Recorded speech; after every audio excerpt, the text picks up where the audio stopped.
হায়দ্রাবাদের একটি বেসরকারি কোম্পানিতে কর্মরত বছর 19-এর অভিজিৎ মেটে পুজোর ছুটি কাটাতে নিজের বাড়ি নানুরের পাকুড়হাস গ্রামে এসেছিলেন, কিন্তু সেই আশাটাই কাল হয়ে দাঁড়ালো যুবকের পরিবারের কাছে। অভিযোগ, একাদশীর রাতে গ্রামের প্রসিদ্ধ সিংহবাহিনীর দুর্গা প্রতিমার নিরঞ্জনের সময় পাড়ার কয়েকজন যুবকের সঙ্গে বচসা থেকে হাতাহাতিতে জড়িয়ে পড়েন অভিজিৎ। চলে ধস্তাধস্তি, কিল ঘুষিও। যদিও সেদিনকার মতো বিরোধ মিটে যায় এবং কাউকেই হাসপাতালে নিয়ে যেতে হয়নি। অভিজিতের পরিবার সূত্রে জানা যায়, শনিবার রাত থেকেই সে পিঠ ও বুকে প্রচন্ড যন্ত্রণা ও শ্বাসকষ্টে ভুগছিল। রবিবার ভোরে তাকে নানুর হাসপাতালে নিয়ে যাওয়া হলে সেখানে থেকে বোলপুর মহকুমা হাসপাতালে স্থানান্তরিত করা হয়, কিন্তু শেষ রক্ষা হয়নি। রবিবার সকালে মৃত্যু হয় তার। পরিবার অভিযোগ তুলছে, সেদিনকার বেধড়ক মারধরের ফলে প্রাণ হারাতে হয় অভিজিৎকে। এদিকে অভিযুক্তদের বাড়িতে গিয়ে দেখা যায় কোনো পুরুষ সদস্য নেই। বাড়ির মহিলারা অবশ্য দাবি করেছেন ঘটনায় গুরুতর মারধর হয়নি, উভয় পক্ষের মধ্যে শুধু ধস্তাধস্তি ও কিল ঘুষি হয়েছিল। মৃত্যুর ঘটনার সঙ্গে এর কোনো যোগাযোগ নেই বলেই তাদের দাবি। পাশাপাশি ময়নাতদন্ত ও পুলিশি তদন্তের উপর ভরসা রাখার কথাও জানিয়েছেন তারা।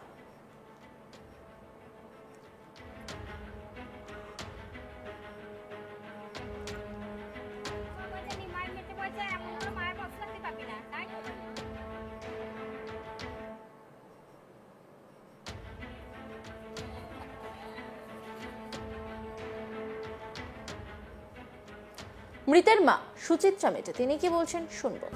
মারামারি করেছে, দিয়ে মামা বললেছে যে মামা নাকি কিলিয়ে দিয়েছে, বললো দিয়ে আমরা যে কোন লেগেছি ভাইকে মেরেছিলাম তোকে, বলছি ভাইকেও দিয়ে ভাইকে মারছিল, আমি ছাড়াইতে গেলাম, যে আমার নাকে কে কিলিয়ে দিল আমি দেখতে হলাম না। তারপরে এসে বলছে সাহেব দিয়েছে কিলিয়ে দিয়ে, তারপর আবার জল পড়ে দিলাম রাত্রে। সকালবেলা ট্যাবলেট এনে খেললো, একটা পেরে নিয়েছে নাকে লাগাইছিল, এমনি হয়তো সেরে যাবে, আমাকে কোনো কিছু বলে নাই। দিয়ে তারপর হঠাৎ রাত্রে পেটে যন্ত্রণা করছে, মামার যন্ত্রণা করছে পেটে আর বমি করছে। তাহলে কালকে চা খেয়েছি, চানাচুর খেয়েছি, হয়তো অম্বল গ্যাস হয়েছে, তারপরে বমি কর দেখ ঠিক হয়ে যাবে। বললো দিয়ে বললো যে আমি তাহলে শো আমার কাছে দিল, মা আমি শুকিয়ে আমাকে পায়ে হাতে তেল দিয়ে দাও। দিয়ে পায়ে হাতে তেল দিলাম, ওই যে মা আমার সব যন্ত্রণা করছে, গলায় বাজছে, বুকে লাগছে। তাই বললো যে ওই জেঠুদের একটু বড় মা দিকে ডাকলাম, দিয়ে ওরা সব হসপিটালে চলে গেল। হসপিটালে নিয়ে গিয়ে ওই তো একটা স্যালাইন দিল আর একটা ইঞ্জেকশন দিল। দিয়ে আর দিদিমণিরা বললো সেই সকাল হলে পরে ওষুধ লিখে দিয়েছে, ওষুধ নিয়ে আসবে নিচেতে।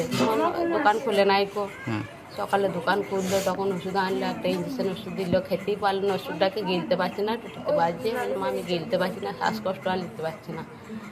ওষুধটা কোনো রকমে খাইলাম, খাইয়ে আবার ডাক্তারবাবু দিকে ডাকলাম, আমার ছেলে কেমন করছে, ছটফট করছে, ডাক্তারবাবু ছুটে আসলো।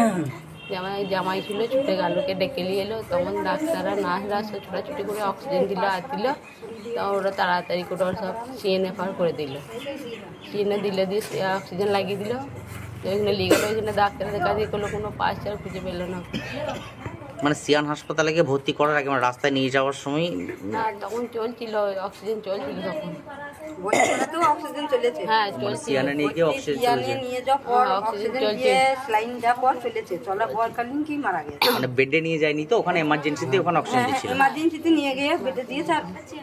অনেক ডাক্তার দেখাশুনো করলো, সব লেখালেখি দেখি সব এটা ওটা। সিয়ানে নিয়ে গিয়ে চিকিৎসা শুরু করার মানে কমপ্লিটলি চিকিৎসা শুরু করার সুযোগ পাওয়া যায়নি না। এমনি মৃতের আত্মীয় লক্ষ্মী মেটে তিনি কি বলছেন শুনবো। হ্যাঁ এমনি একটু ঠেলাঠেলি হয়েছিল, ওরা খেয়েছে, আমাদের ছেলেগুলো খেয়েছে, এমনি মারামারি কিছু হয় নাই। নাচতে ফুসতে গেলে ঠেলাঠেলি ধসাধসানি হয় একটু, এই ব্যাপার এমনি লাঠি ঠেঙ্গা এসব কিচ্ছু হয় না। এবার এর ভাই যদি ওরা কেস করে তাহলে আমাদের কিছু করার নাই, আর পোস্টমর্টম করলে এমনিতেই ধরা পড়বে, পুলিশেরও সেরকম বলবে, সেরকম যা ফুটাইবে সেটাই ভেবে চিনতে নেওয়া হবে। মানে আপনি কি বলছেন যে মানে ধস্তাধস্তি মারামারি জেরে ওর তো হয়নি? না ওইসব কিচ্ছু হয়নি, মারামারি ধস্তাধস্তি ওইসব কিচ্ছু মিথ্যে হয়নি, ভালো ছেলে খেলা, কালকে বেরিয়েছে বই খেলার গল্প করলো, সবার সঙ্গে মিশা ইয়ে করা সবই করেছে, ঠেলাঠেলিতে মারামারি ফাটাফুটি ওইসব কিচ্ছু নেই। হ্যাঁ এমনি একটু ঠেলাঠেলি হয়েছিল। ওরা মৃত যুবকের পিসমশাই মধুসূদন মেটে জানান, 6 জনের বিরুদ্ধে নানুর থানায় লিখিত অভিযোগ দায়ের করা হয়েছে, যদিও রবিবার সন্ধ্যা পর্যন্ত কাউকে আটক বা গ্রেপ্তার করেনি পুলিশের তরফে জানানো হয়েছে অভিযোগ হয়েছে, তদন্ত চলছে। এই ঘটনায় শোকস্তব্ধ পাকুড়হাস গ্রাম, পাশাপাশি রাজনৈতিক মহলেও তৈরি হয়েছে চাঞ্চল্য। আর এই গোটা বিষয় নিয়ে একটি রিপোর্ট তুলে ধরেছেন শান্তনু হাজরা। দেখব। বিসর্জনের রাতেই ঘটে গেল এমন এক দুর্ঘটনা, যেই দুর্ঘটনা কেড়ে নিল প্রাণ। এমনই অভিযোগ পরিবারের তরফ থেকে। হায়দ্রাবাদের একটি বেসরকারি কোম্পানিতে কাজ করত বীরভূম জেলার নানুরের পাকুড়হাস গ্রামের অভিজিৎ মেটে। আর এই অভিজিৎ মেটে ঠিক পুজোর ছুটিতে বাড়ি এসেছিল। বাড়িতে আসার পর তিনি একাদশীর রাতে সিংহবাহিনী, নানুরে যে সিংহবাহিনী দুর্গা প্রতিমা রয়েছে, সেই দুর্গা প্রতিমা নিরঞ্জনে কিন্তু তিনি শোভাযাত্রায় অংশগ্রহণ করেছিলেন। এই যুবক অংশগ্রহণ করার পর রাত্রের দিকে, সেই দিনের বিসর্জনের রাতের দিকে তার সাথে কোনো কয়েকটা যুবকের কিন্তু একটি অশান্তি হয়। সেই অশান্তিতে ধস্তাধস্তি এবং হাতাহাতিতে জড়িয়ে পড়ে। এক কথায় বলা যায় মারধর একটা ঘটনা ঘটে। আর সেই ঘটনায় কিন্তু সেই ঘটনার পর কিন্তু রীতিমতো সেই ঘটনায় কাউকে কিন্তু ওই মুহূর্তে কোথাও হাসপাতালে ভর্তি হতে হয়নি। ঠিক তার পরের দিন ঘটনা ঘটে যে তাকে দেখা গিয়েছে যে তার পরিবারের লোকজন দাবি করছে যে তার পরের দিন থেকেই অভিজিতের খুব শারীরিক অসুস্থতা অনুভব করে। তার বুকে ব্যথা হতে শুরু করে এবং বিভিন্ন শারীরিক ব্যথা যন্ত্রণা শুরু হতে থাকে। সেই যন্ত্রণা নিয়েই কিন্তু তারা ছুটে যায় নানুরে যে গ্রামীণ হাসপাতাল রয়েছে, সেই গ্রামীণ হাসপাতালে থেকে তা অভিজিতের শারীরিক অবনতি দেখে চিকিৎসকেরা পরামর্শ দেন যে মহকুমা হাসপাতাল যেটি রয়েছে সেখানে নিয়ে যান। অর্থাৎ বোলপুর যে বোলপুর মহকুমা হাসপাতাল, সেখানে নানুরের গ্রামীণ হাসপাতাল থেকে অভিজিৎকে আনা হয়। আর এই আনার পরই সকালবেলায় কিন্তু ঠিক তার পরের দিন, দুদিনের মাথায় কিন্তু অভিজিতের মৃত্যু হয়।